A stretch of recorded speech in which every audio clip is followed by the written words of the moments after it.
St. Georg Church.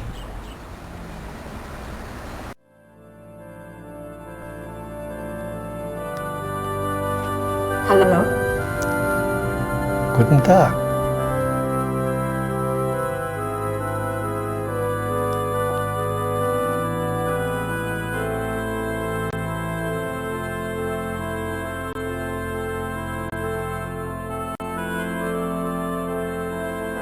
The Madonna. Saint Georg, patron saint of the Schattenjägers.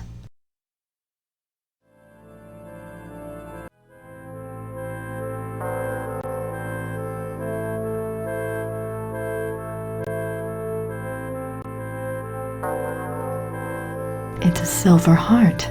Someone must have left it as a mourning gift.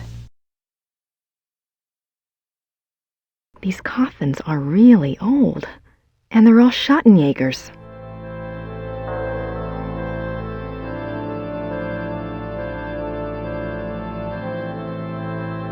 These coffins are real.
Someone's been using this passageway.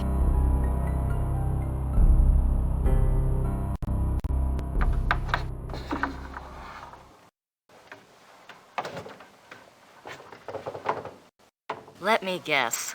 Gerda's bedroom. What a surprise.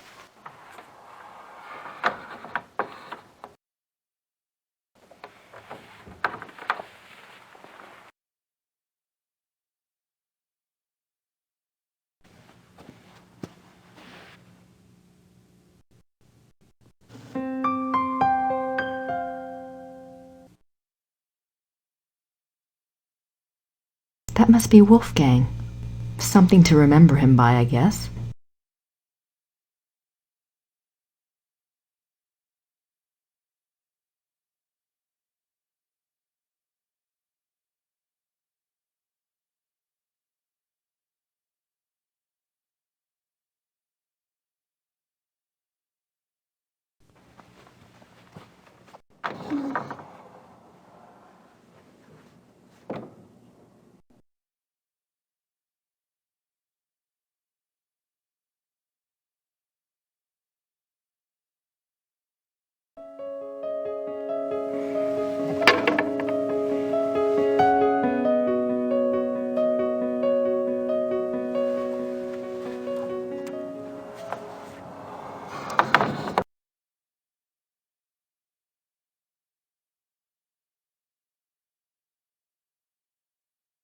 can't go out that way. I don't want Gerda to know I'm in here.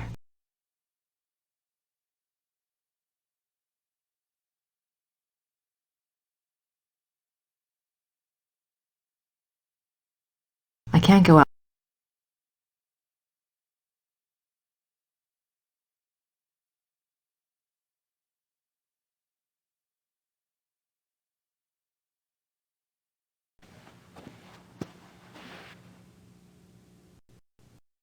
That must be... That must...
Books on the occult.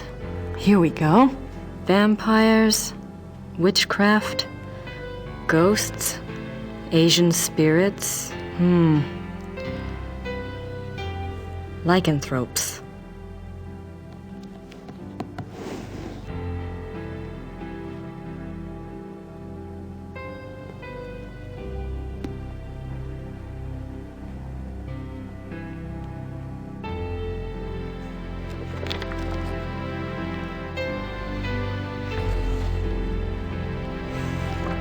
How did you get in here? Oh, hi. How did you unlock the door?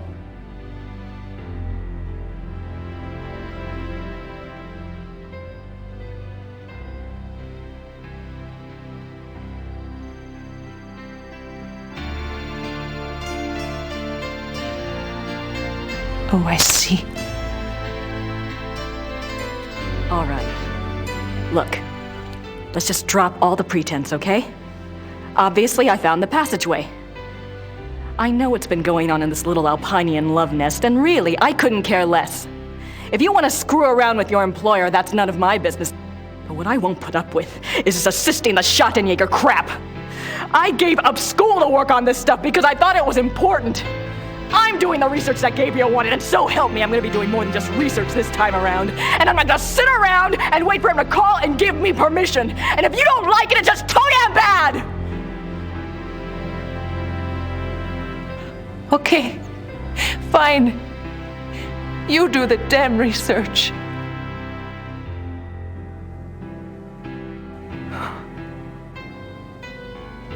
Damn it.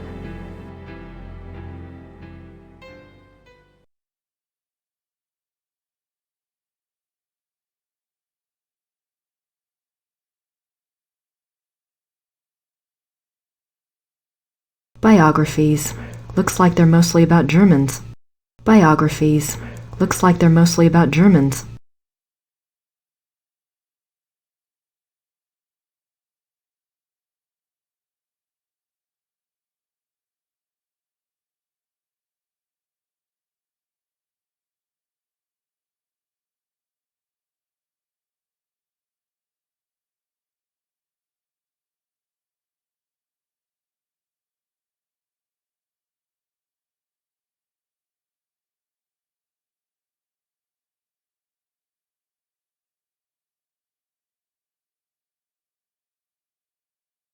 4th of March, 1864. To King Ludwig II, most gracious ruler of all Bavaria, I beg your forgiveness for my forthrightness in this letter, but I fear terribly for your Majesty's safety, and thus have no time for subtlety. I have heard that the one they call the Black Wolf is close to your Highness. I have been investigating this man for reasons I cannot name at present, and I have learned that he is extremely dangerous and can only have the most dire of motives at heart in anything he pursues.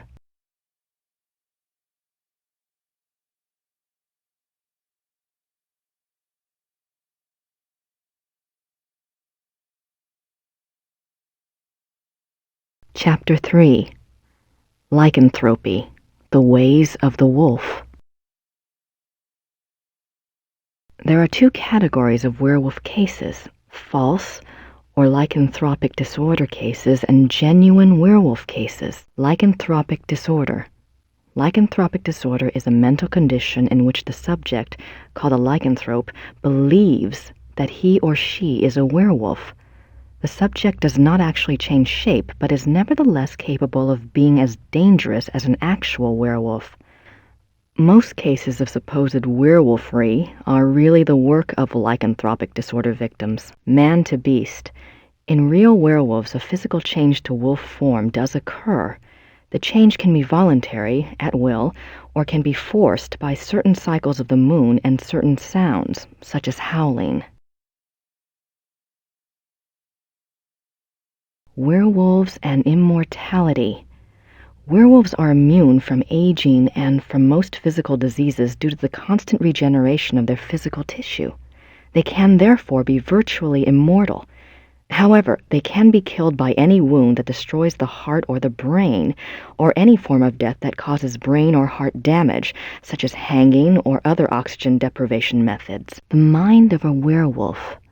Though primarily a true wolf while in wolf form, there is some proof that the werewolf retains enough knowledge to assist his killing.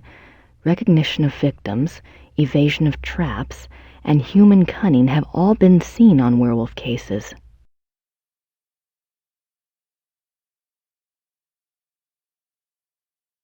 Becoming a werewolf. There are several ways to become a werewolf. They include being given the power of shape-shifting through sorcery, being cursed by someone whom you have wronged in some way, called the Lyconia curse, being bitten by a werewolf, and being born to a werewolf. In each case, the blood of the subject becomes tainted or cursed. Damnation. A person who becomes a werewolf against his will, birth, curse, or bite, is not completely damned until he tastes of human blood. Once he does, his soul is eternally damned and nothing may redeem him. Even without tasting of human blood, however, as long as the taint lays upon the immortal soul, it cannot enter into heaven and will remain chained to the mortal plane upon death. Werewolf packs. Like real wolves, werewolves can live alone for many years, yet the instinct for a pack often leads them away from their secretive lifestyles into revealing their nature to a priest or close associate, or converting another to werewolfery for companionship. This is when the otherwise cagey werewolf opens himself to detection. Werewolf packs cause immense destruction. A pack consists of one werewolf who became a werewolf through sorcery, birth, or curse. In other words, his is the original tainted blood. This werewolf is called the alpha werewolf. The remaining werewolves in the pack are called beta werewolves because they became werewolves through the bite of the alpha and carry the alpha's tainted blood. Alpha and beta werewolves. The relationship between alpha and beta werewolves is a complex one. Once a subject is bitten by a werewolf, his or her life and death are doomed to the werewolf curse. The victim does, however, have some hope. As long as they themselves do not taste of human blood, the curse is reversible. If the alpha werewolf is killed through some action of the beta's curse is broken. It is important to note that whether the beta werewolf was bitten by the alpha werewolf himself or by another beta, it is the alpha who must be destroyed, the source of the original tainted blood. It is also an interesting note that since betas and alphas share the same common blood, an alpha cannot physically harm a beta of his own bloodline by his own hand without inflicting the same injury upon himself. However, if a beta is harmed or killed by another, it does not affect the alpha. Symptoms of werewolfery. When hunting for a werewolf, it is important to remember that your biggest clues will come through your suspects' personalities. Becoming a werewolf is not transparent, no matter how the victim tries to hide it. The tainted subhuman blood greatly alters the subject's own mind and personality, even physical appearance. Therefore, look for symptoms in your human suspects that include increasing violence, increasing aggression, unprovoked rages, insomnia, restlessness, and other bizarre behavior. Unfortunately, over time, these symptoms can be brought under control, so do not rely upon them exclusively. A good example of this comes from a case reported by the ancient priesthood society Manos del Sol of Brazil. A rash of werewolf killings there was tracked to a high-ranking officer in the army. The society became aware of the man mainly through rumors of his violent behavior and changed personality. The case was successfully resolved with a man's capture. Manos del Sol, men of the sun? I wonder if they're like Schottenjägers, only Brazilian.